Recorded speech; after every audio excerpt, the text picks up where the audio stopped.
Last season in New England for Tom Brady was, in my opinion, the most. That's probably the worst season that Tom Brady has had to go through in terms of the situation he was in. I know he's had to go through Deflategate. He's had to go through, the Spygate, whatever, any controversy around Tom Brady or the New England Patriots. I think last season was probably the worst that he's had to endure. When you think about Antonio Brown coming in to the Patriots after he had the whole problem with Oakland just like 2 or 3 weeks prior. Whether you look at Josh Gordon getting shipped to Seattle for I don't even know what they got out of Seattle. They lost Rob Gronkowski in the previous offseason. They lost Jacob Hollister in the offseason. They really did not have any weapons for Tom Brady to throw to. It was guys like Jacoby Myers and Julian Edelman, and they brought in Mohamed Sanu, but he's really not a number one or number two option like he had to be used in New England. Which is why, for me, there's been too many rainy days for Tom, especially last season, to where I think he needs to take his talent somewhere that is figuratively and literally a little bit more sunny than New England when he becomes a free agent this March. Whatever you want to say about Tom Brady being either washed up or out of his prime or he's too old to lead a franchise into the playoffs or to a Super Bowl run, I think it's pretty fair to say that we need to appreciate what he was able to do last year with the fact that he had Julian Edelman, Mohamed Sanu, and Jacoby Myers as his main options in the passing game. He had his best tight end he's ever had taken away from him. He had really no outside threat at receiver. He had no speed threat at receiver. His first-round receiver that they drafted, N'Keal Harry, did not play until the last quarter of the season. And when you really compare what he had to what other quarterbacks had this season, which is actually what I'm going to do right now, you'll really, I think, come to appreciate his stats that he had this year. Just compare him to the season that Deshaun Watson had. Deshaun Watson, yeah, he had a better completion percentage and he had a couple more touchdowns, but Tom Brady had a little bit better, more passing yards, and he had less interceptions. And statistics aside, I'm also going to show you the offensive arsenal that Tom Brady had compared to Deshaun Watson. I mean, two of Tom Brady's top receiving threats last year were Rex Burkhead and James White. Compare that to Deshaun Watson. Deshaun Watson had, out of the backfield at any given time, he had Carlos Hyde or Duke Johnson. He had Will Fuller for about half of the season, half to 3/4 of the season. He had DeAndre Hopkins for the whole season. He had Darren Fells. He had Jordan Akins. He had an offense curated for him. And not to mention, he has an offensive-minded head coach who is trying to make a system that Deshaun Watson could thrive in. And Deshaun really, I mean, whatever you want to say about completion percentage or whatever, I don't really think completion percentage is that big of a deal. When you're completing 61% of your passes, I don't think you can be looked at as a bad quarterback. And I really think that Tom Brady's season was a little bit better than Deshaun Watson's when you compare situations, compare the fact that Deshaun Watson had really two elite threats in their passing game. And when they got in the red zone, guys like Jordan Akins and Darren Fells really showed their worth last season. And they had a 1,000-yard rusher in Carlos Hyde, and they had an elite threat out of the backfield with Duke Johnson. I don't really see how the two situations are comparable. I mean, Tom Brady probably had the bottom half of the league in terms of offensive weapons, and Deshaun Watson had close to probably a top 5 offense in terms of the weapons around him. Not to mention the fact that it seemed like New England last year, when it came to their management, it seemed like they wanted to be known really as just a defensive-minded team, which that's not a problem. Having a great defense, Devin McCourty, Jason McCourty, they're their other corners, their linebackers, their defensive line, they had a great defense. They led the league in pass defense, and I believe they were top 10 in run defense as well. But that doesn't put points on the board. You can't score with a great defense. They can get you a touchdown every other game. And I think actually they had a few straight games with a touchdown, but that can't lead you into the playoffs when you're going against teams like the Chiefs or even the Ravens or even the Titans.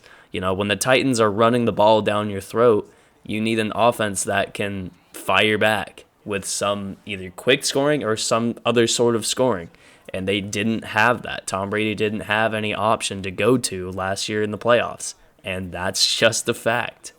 Like I said, Antonio Brown came in for a week, showed he was an elite receiver still, and had that great game against Miami, but he was gone literally 2 or 3 days later. Josh Gordon got traded halfway through the season to Seattle, and then he had his problems. The attempt to bring in Mohamed Sanu seemed good on paper, but he was going from a situation in Atlanta where he had in front of him in terms of, you know, the pecking order, he had Calvin Ridley, Julio Jones, and I would even say Austin Hooper was probably the third option over Mohamed Sanu. So Mohamed Sanu was looking like, at best, the fourth or fifth best option in Atlanta, going to where he was looked at as a number 1 or number 2 receiver in New England. It just doesn't, that kind of transition just doesn't work, especially when you look at the fact that Julian Edelman and Mohamed Sanu are both kind of inside the number receiving threats. They're not outside route runners that are going to take the top off of a defense. They're just not. And it still didn't fix the problem at all. New England still had offensive line issues. They still had running game issues. And Tom Brady still had issues trying to find receivers to get open. And it's, again, these reasons, for me, it seems like Tom Brady's best option is to leave New England. And a team that I don't really know has been getting enough traction in terms of Tom Brady's free agent destinations. I don't think this team has really been brought up a lot. A few people have brought it up, but it's a team that has infinite more options in the passing game, and it also keeps him with a solid defense that could really help him make another Super Bowl run or two with this team.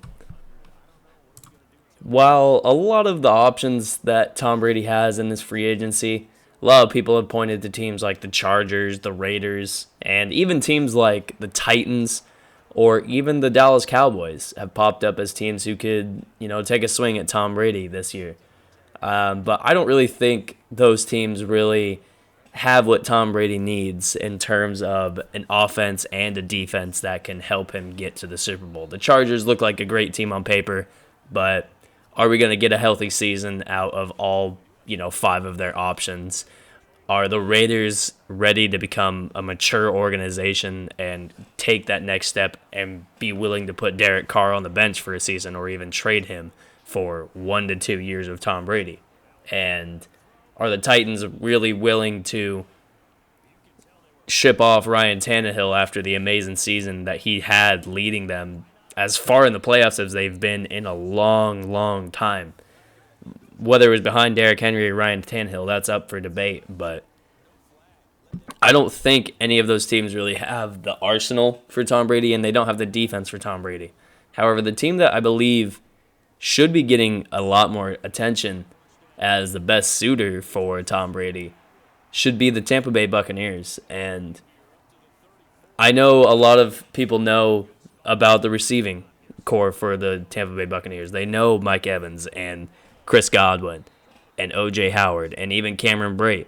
And they even have Peyton Barber didn't have a great season at all last year. He, I think, averaged like 3.7 yards per rush. But Ronald Jones looked like he was going to turn into a solid number 1 running back last year. And they also have a very solid, very young, but very improved defense over what they've had before.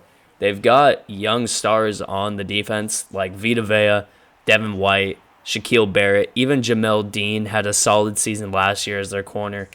And they have some vets who have expiring contracts, but they could probably bring them in on another 1 to 2 year deal. They've got guys like Jason Pierre-Paul, Ndamukong Suh, and Levante David. And the Buccaneers had the number one rush defense last year. And whatever you want to say about the fact that they had the best rush defense because everyone was passing on them, I don't really believe that because they also ranked 12th when it came to yards per pass attempt. I mean, they almost had 40 more attempts passing against them than the number 2 team. So when teams attempt to throw on you almost 700 times over a season, yeah, you're going to give up a lot of yards. It's a passing league. Passes are going to get completed. There's sometimes nothing you can do about it. But I want to look at 12 games that Tampa Bay put up defensively against possibly the best group of running backs that you could put them up against. Guys like Saquon Barkley, Christian McCaffrey, Derrick Henry, Leonard Fournette, other guys like that. The Buccaneers held in 12 games on 165 rushing attempts. They held guys like Saquon, Christian McCaffrey, Derrick Henry. They held those guys, among others, to 554 rushing yards on 165 attempts, which equals pretty much their average of 3.36 yards per rush. So whether you want to call it a fad, I don't really think that holds up because they went against the best running backs in the league last year pretty much on a game-by-game basis, especially look at the division they're in. I know Devontae Freeman last year wasn't the best running back in Atlanta, but if Devontae Freeman is the worst running back in your division, you're doing some good things in terms of running backs. You got going against Christian McCaffrey twice a year. You're going against, in New Orleans, you're going against Latavius Murray and Alvin Kamara twice a year. And I think it really needs to be looked at as a positive thing for that run defense. And I think a lot of people are trying to put that on the fact that they had a bad pass defense. But like I said, the pass defense was 12th when it came to yards per attempt. And they also ended the season on a 7-game streak of allowing 280 or less passing yards per game. I know 280 might still seem like a lot to most people, but with the league that we're in now, 280 or less yards per game is pretty dang good. When you got guys like Mahomes or Lamar Jackson or Deshaun Watson, you got a lot of quarterbacks who get 350 plus yards almost every single game. So 280 or less yards per game really to me is what holds up this pass defense and run defense for Tampa Bay. Another thing that I think needs to be talked about for this Tampa Bay organization is how much money they really have for free agency this year. They have about $93 million to spend in free agency this year. Not going to spend all of it. No one does that. But they could spend a good $50 to $60 million reshaping, not really reshaping the roster, but retooling it, replacing Jameis Winston with Tom Brady. And they have enough money. If they wanted to, they could bring in Tom Brady and keep Jameis Winston. If they really wanted to, they could do that. Not only that, they could keep 2 quarterbacks, probably spend about $40 million there, bring in a solid pass-catching running back. That'll probably cost them another $8 million. And finish the offensive line because DeMar Dotson is leaving. They can't bring him back. He's a 35-year-old right tackle. They should not bring him back whatsoever. And I believe they need another guard. I think it's their left guard that they need to replace. And they're a corner or a safety away in the draft from becoming the best offensive and defensive team really in the league. I'm not going to say that they could be the same type of defense that New England was last year because that was an all-time almost defense that they had last year. But they would be a top 10 defense and they would have a top 5 probably offense. That's recipe for success for Tom Brady. If he's throwing to Mike Evans, O.J. Howard, Chris Godwin, and some sort of pass-catching running back out of the backfield, he is going to do his thing offensively. You won't have to worry about him on offense. It's going to be having a defense that can limit the other team to 23 or less points a game. I think that's doable with both the pieces they have now and pieces that they could add both in the draft and in free agency. They don't really need to go crazy in free agency on like a corner or anything like that. I think with Todd Bowles last year, he proved that he really had a system that was going to attack the quarterback. And you saw that with Shaquille Barrett. He led the league in sacks last year. And I believe Jason Pierre-Paul almost had double-digit sacks last year as well. Adding another pass rusher and maybe adding another safety. If they could get someone like Isaiah Simmons in the draft, they have the number 7 overall draft. They could trade up and get someone like Isaiah Simmons and, get another pass rusher, bring back both Pierre-Paul and Shaquille Barrett because they are going to be free agents this season. Probably try to bring back Sue as well.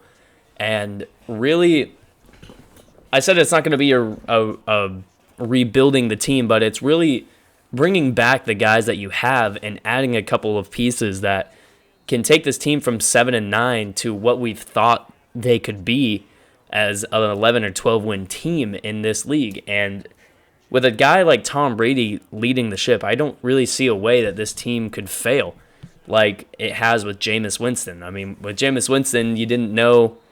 We thought they were going to take the next step, but then Jameis Winston throws 30 interceptions in a season, and it's like, well, I guess the season's over.